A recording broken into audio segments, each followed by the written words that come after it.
This video is for topic 3.6, which talks about the deviations from ideal gas law.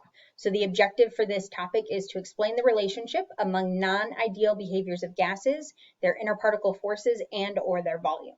So previously we talked about ideal gases, so how gases behave in what's considered an ideal setting.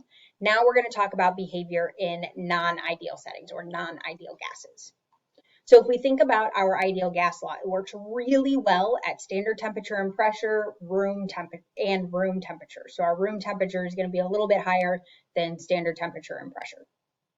It stops working at high pressures and low temperatures. So let's talk about each of those and how they can impact our ideal gas law.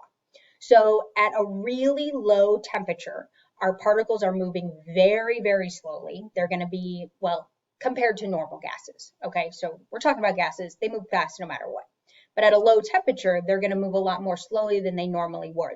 Since they move more slowly, they're starting to have intermolecular forces. So our kinetic molecular theory in our ideal gas law assumes that there are no attractive forces between those particles. So there are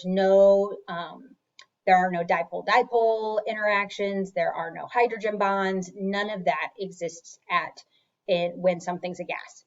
However, if you slow them down enough and they occupy less of a volume, so they're smaller, they're closer together, you can start to have actual intermolecular forces. So those intermolecular forces are going to hold the particles a little bit more together, so they're going to have they're going to exert less pressure. Now, if we think about our other condition, high pressure, so when the pressure is really high, then we have to start thinking about the fact that particles take up space. Okay, so if we think about a condition when our pressure is really high, pressure gets really high when volume gets really small. So when our volume gets really small, then we have to start accounting for the fact that our particles take up some space.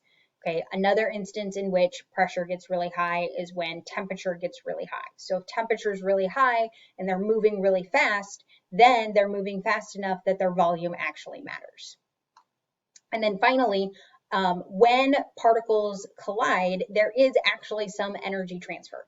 Okay, we assume in our kinetic molecular theory that there is no energy transfer, that they're completely elastic collisions, but that's not always true. Some particles do actually stick together, especially under conditions when they can, such as low temperature, so they can form those intermolecular attractions, they can stick together, they're no longer elastic collisions. There is an equation to calculate our different variables at non-ideal collision or non-ideal conditions, but that's not something we're going to worry about in this class. We just need to be able to think qualitatively about it, what scenarios, what conditions would impact how our gases behave. So we have to think about the things that would alter some of those assumptions that we make. So if we assume that they occupy no volume, even though gas particles do, what are some conditions in which their volume might actually make sense?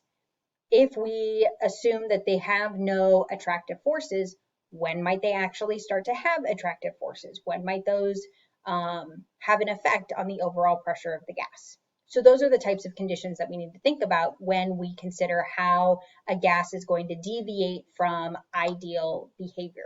So we can look at this in terms of conditions, so what set of conditions would cause it.